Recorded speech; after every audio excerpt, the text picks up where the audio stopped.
அண்மை செய்தியை பார்த்து வருகிறோம்.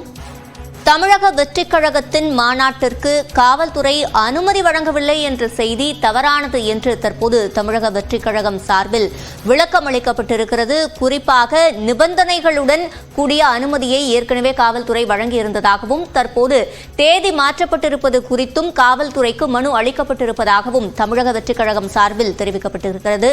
இது தொடர்பான கூடுதல் விவரங்களை செய்தியாளர் செந்தில் ராஜாவிடம் கேட்கலாம். செந்தில் ராஜா, முழுமையான விவரங்கள்.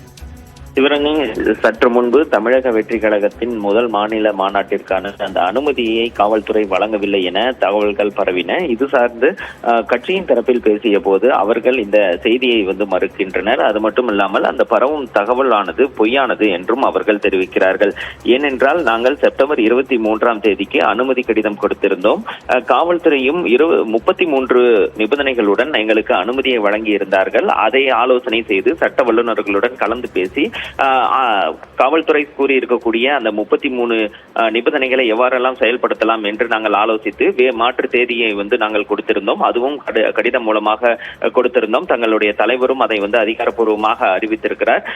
ஏற்கனவே நிபந்தனைகளுடன் கூடிய அந்த அனுமதியானது இருக்கிறது. தற்போது நாங்கள் கடிதத்தை வழங்கி இருக்கிறோம். ஏனென்றால் அந்த அனுமதி என்பது எங்களுக்கு தொடரும் என்று அவர்கள் தெரிவித்திருக்கிறார்கள். காவல்துறையும் இது சார்ந்து அந்த கடிதம் வழங்கப்பட்ட பிறகு எந்த ஒரு அதிகாரப்பூர்வ அறிவிப்பையும் வெளியிடவில்லை. அனுமதி வழங்கப்பட்டதா அல்லது இன்னும் மறுக்கப்பட்டிருக்கிறதா என்பதை தெரிவிக்கவில்லை. இருந்தாலும் கட்சியின் சார்பில் விசாரிக்கும் பொழுது இந்த அனுமதியானது எங்களுக்கு ஏற்கனவே இருக்கிறது, தேதி மாற்றத்திற்கான கடிதம் கொடுத்திருக்கிறோம், எனவே கண்டிப்பாக நிச்சயமாக எங்களுக்கு அனுமதி இருக்கிறது, அனுமதி இல்லை என பரவும் தகவலானது பொய்யானது என கூறுகிறார்கள். சிவரஞ்சனி, விவரங்களை வழங்கியமைக்கு நன்றி செந்தில் ராஜா. தொடர்ந்து மற்றொரு அண்மை செய்தியை பார்க்கலாம்.